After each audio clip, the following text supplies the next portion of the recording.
Welcome to Goldfish on Games, where today I want to make a controller for this, the DS Advanced. And while I could use a SNES controller and modify it in some way to be more in keeping with the GBA, I decided to go one better, and I built these. The Super Game Controller Advanced and the Wireless Game Controller Advanced. Two controllers based on the GBA. And as such they are 83% compatible with the Super Nintendo, as it is missing the X and Y buttons.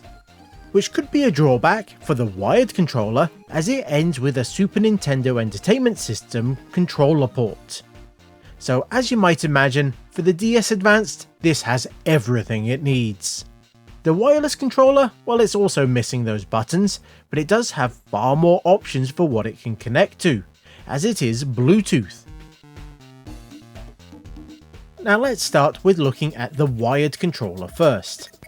And as you might imagine, this feels as nice to hold as a regular GBA as well. It really is a GBA. This shell is brand new from AliExpress, where there's a large range of options, and this one came with all the buttons, rubber pads and stickers that I needed.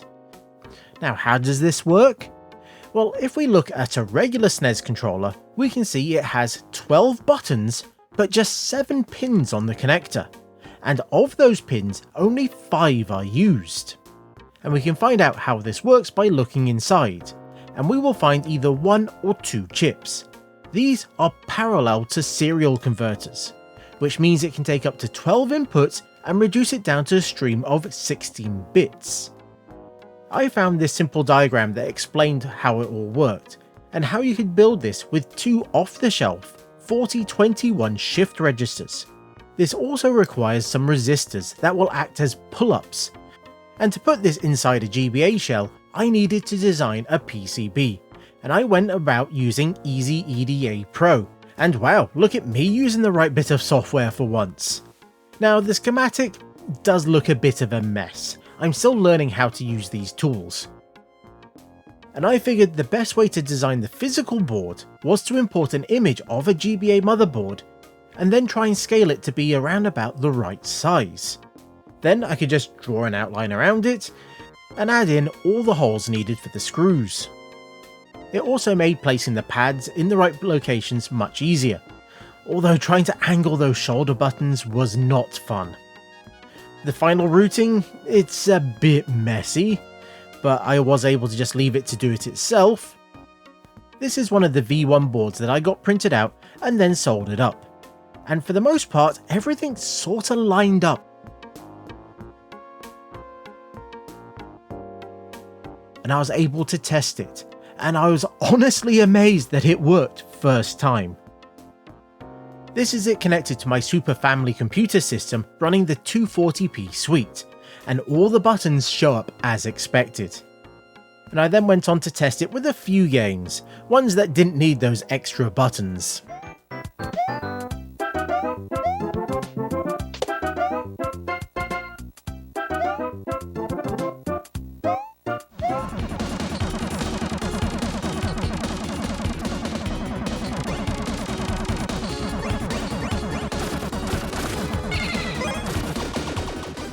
And this ended up being a good base for me to improve on it, and I ended up with version 1.3, which has just arrived, so let's solder it up. Now the two big changes is resizing the board so it should fit nicer in the shell, and I wanted to have pads that were much closer to the original, as they had those much more interesting shapes.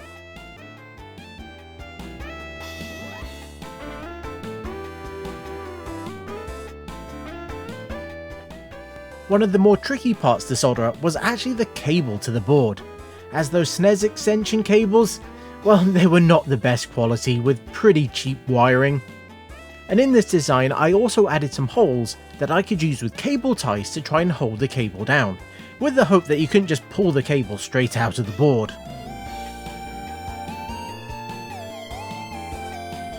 And with so few parts, it didn't take long to build it at all. It was time to put it in its new home.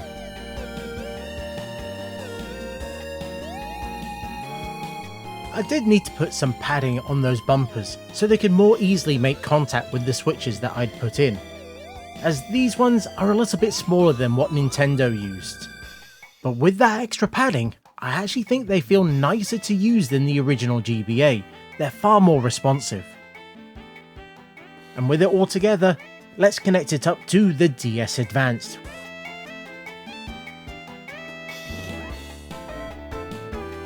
Where this just feels absolutely perfect. Now I did have to wire up the LED, but I did make it intentionally dim, as I didn't want anything too bright and distracting there. I did make a small change to using an old GBA D-pad that I had rather than the one that they provided with the shell, as, well, it felt a little bit rough for my liking. But outside of using a clicky D-pad and buttons of the SP, which you can mod onto a GBA, this feels as good as you would want out of a controller. This updated version is just a dream to use and feels so responsive. I'm shocked that I'm happily using my own design and built gamepad, and how well it just works with the DS Advanced.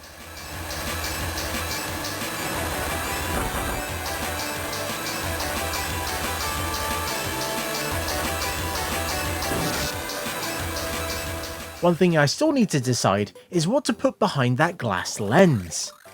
I could design something to sit behind there instead, or we could just leave it as it is, so you can see the insides. I'd love to hear what you think about it. This was a really fun little project, and it didn't cost as much as you might expect to make. The shells can be gotten for as low as £4 for the really cheap ones, and about 15 quid for the more expensive ones. The extension lead, well, that was about £2. The 4021s, they were 2 quid. The resistors, around 50p. And then there were the boards, and you can get 5 of them for less than a tenner. So that's a custom controller for about 10 to 20 quid. It could possibly be even cheaper if you have an old GBA shell lying around that you've got nothing to do with. And as you can imagine, I am very, very happy with how this turned out, and I'm sure this will be put to good use with the DS Advanced.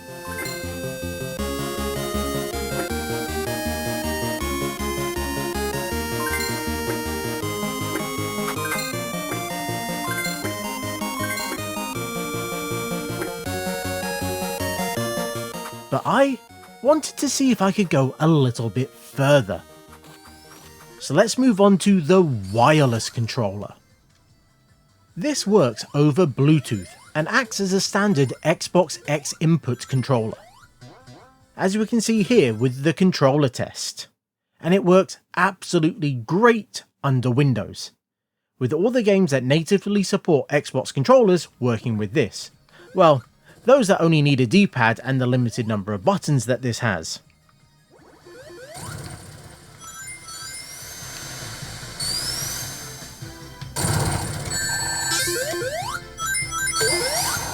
But where it really shines is, you guessed it, emulators. And let's say a GBA emulator. Wow, it feels like I'm playing an actual GBA.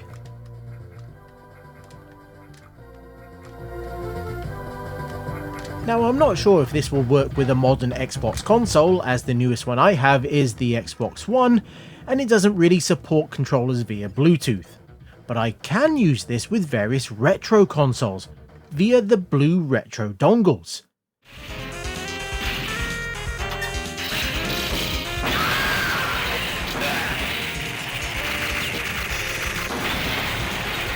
Which includes the SNES variant that I have as well. And for the most part, this just works as well as a wired controller. Well, there might be the odd dropped or missed inputs, but I think that's more down to my coding than anything else. And I'm still tweaking and trying to fix things as I'm going. Unfortunately, the Super NES Blue Retro tries to draw more power from my DS Advanced than it can provide, and it keeps turning itself off. So in those instances when I want a wireless controller, I'll have to continue using my 8-bit DOE wireless Super NES one. But I can continue to use the Super Game Controller Advanced when I want that authentic feeling. This again uses a custom PCB, but this time, at its heart isn't two logic chips, but an ESP32S3. This one being the N16R8 edition. And this is a microcontroller with built-in Wi-Fi and Bluetooth support. The code for it is actually relatively simple. I'm using the ESP32BLE gamepad library that was bought by Misfit, and I'll leave a link in the description to it. And this handles most of the work required to be a Bluetooth X input controller. All I needed to do was code up the pins and then add a bit of logic to handle the D-pad and a few other bits and pieces. The board, even with a few simplifications, is still complex, mostly due to handling the power, as I wanted this to be battery operated, which meant having the battery terminals, as well as a DC to DC converter to boost the voltage up to the required amount. And I had to attempt to use the regular power switch, which required putting points on the other side of the board. Now I added backup points for just about everything, just in case I got those pad locations wrong, but I was amazed that it more or less all lined up. But I am working on an updated design for the board that fixes a number of smaller issues as well as a big one. The spacing between the rows of pins for that ESP32? Well, it's not quite right. It seems the library component that I selected wasn't the right one. Now I did get it to fit, but it's at quite the angle. The Gerbers and source code for all of this will be up on my GitHub, along with the Gerbers for the wired controller as well, so you can make your own if you want. This isn't something that I'm going to be making and selling, so if you want one, I'm sure you can find someone that can put this together. It's a relatively simple project. But I would say, try to remember to program the ESP32 before closing the shell up, as it gets a little bit more tricky to do that afterwards. But as you can imagine, this whole thing was a real learning process, but I am extremely happy with the result, as it worked really well. And I could see me using this as a regular controller on my PC. Now, I have absolutely no idea of the battery life. I've not left it on long enough to test.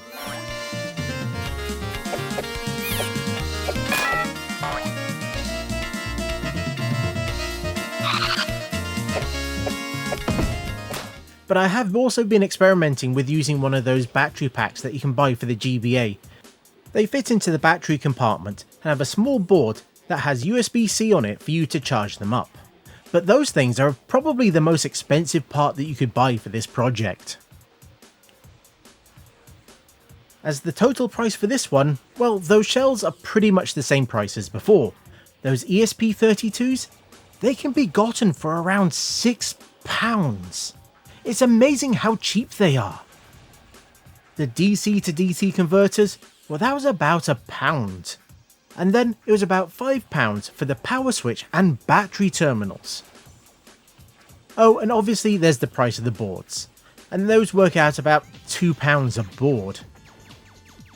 So the battery packs that are typically over 20 quid are far more expensive, but you can just run this off regular AA batteries instead.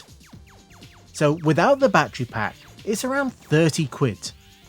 With it, closer to 50. And then we have the question again of what goes behind the glass. Now I've barely had the glass screen lens on this one at all, as I needed to keep reprogramming it to try out different things. And if you have any ideas or would like to help out and improve the designs, then please do. Now I know someone will ask about Switch support, and currently there isn't any.